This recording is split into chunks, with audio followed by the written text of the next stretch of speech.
Hare Krishna everyone, I am Shravya and welcome to Eureka lab.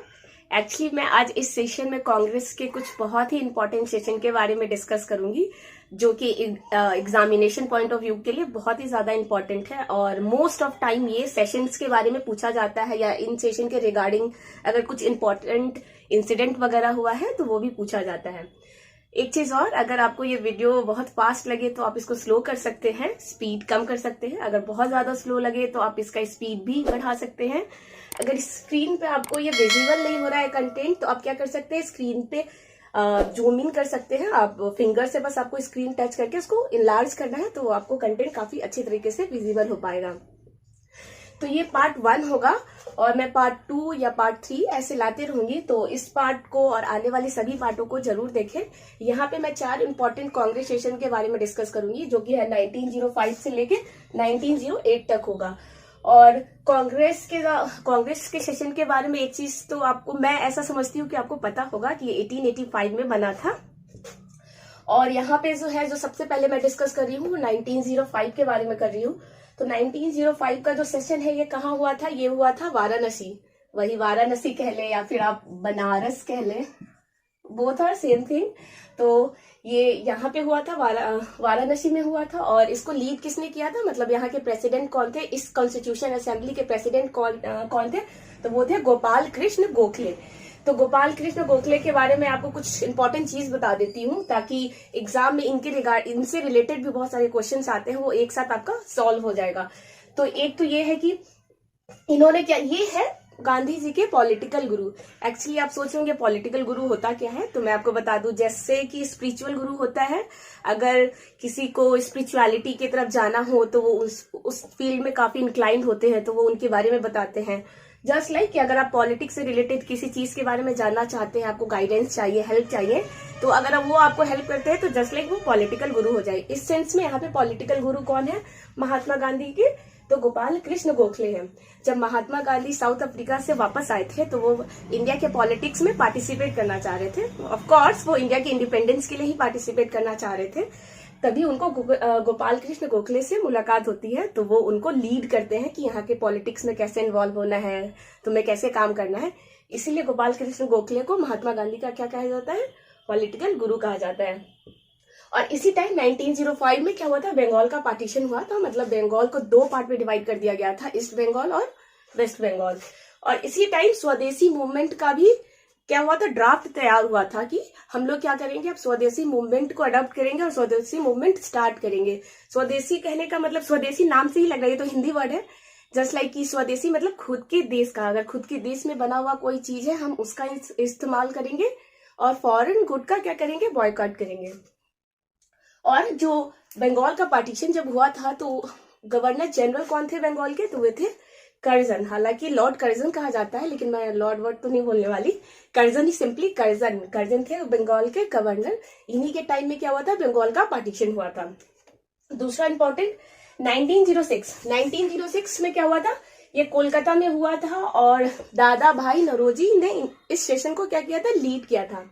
दादा भाई नौरोजी से क्या है, दादा भाई नौरोजी के बारे में आपने पढ़ा भी होगा कि इन्हें grand old man of India कहा जाता है।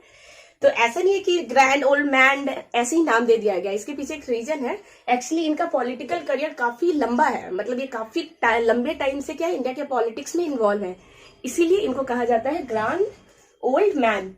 और ये क्या होता है, इन्हीं के टाइम में, इसी सेशन में 1906 के वाले सेशन में इन्होंने स्वराज वर्ड का इस्तेमाल किया था पहली बार। स्वराज मतलब हमें अब खुद का राज चाहिए, हमें ब्रिटिशर्स के अंदर नहीं रहना, तो हम स्वराज अडॉप्ट करेंगे। तो इन्होंने ही दिया था फर्स्ट टाइम, स्वराज वर्ड का इस्तेमाल किया था। और अभी जो 68 बीपीएससी का एग्जाम हुआ उसमें यही पूछा गया है क्वेश्चन कि स्वराज वर्ड किसने इस्तेमाल किया था।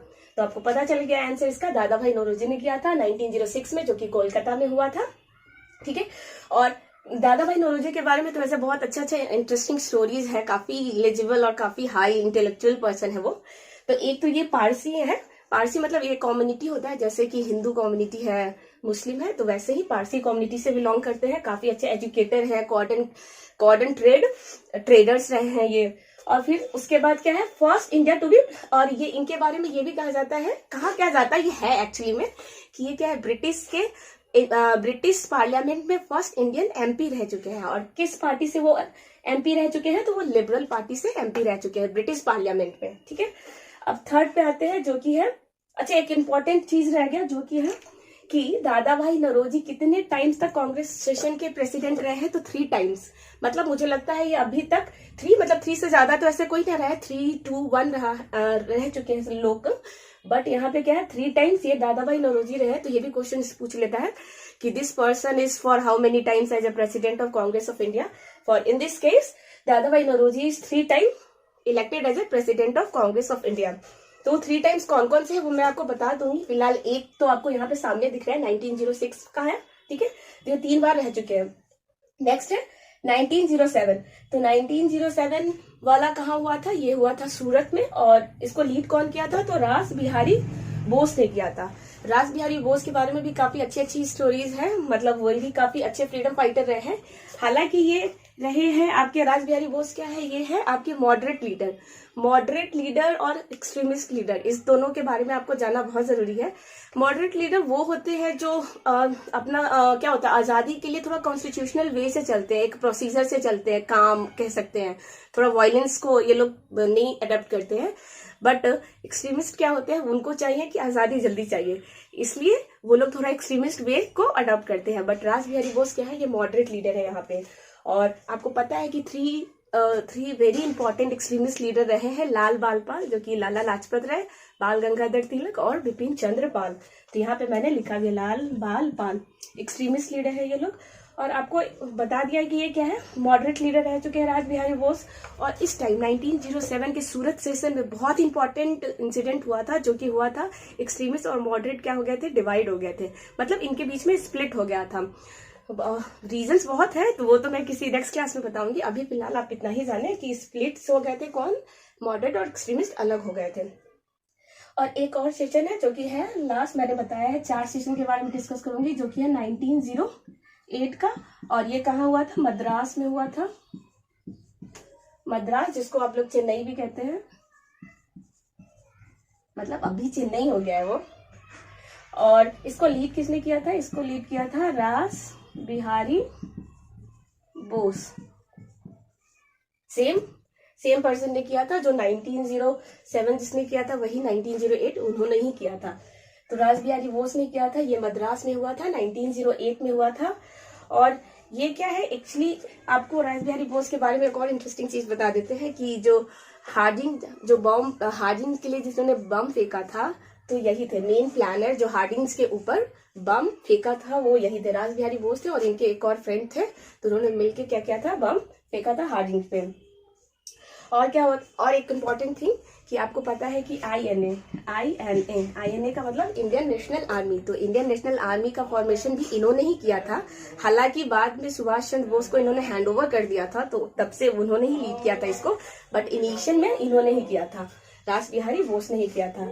ठीक है, और एक और चीज अगर आपको लग रहा होगा कि इसको याद कैसे करना है, तो मैं आपको बता देती हूँ कि ये वाला 1907 वाला बहुत इजी है याद करना। 1907 में क्या आता है, 7। तो 7 एज ए 7 आता है ना, तो 7 से सूरत मिलता है, सूरत 7। तो आप ऐसे याद कर सकते हैं कि सूरत में क्या हो गया, सूरत बदल गया। 1907 का जो सूरत सेशन था उसमें सूरत में सूरत बदल गया। तो सूरत बदल गया इन द सेंस कि एक्सट्रीमिस्ट और मॉडरेट क्या हुए, अलग अलग हो गए।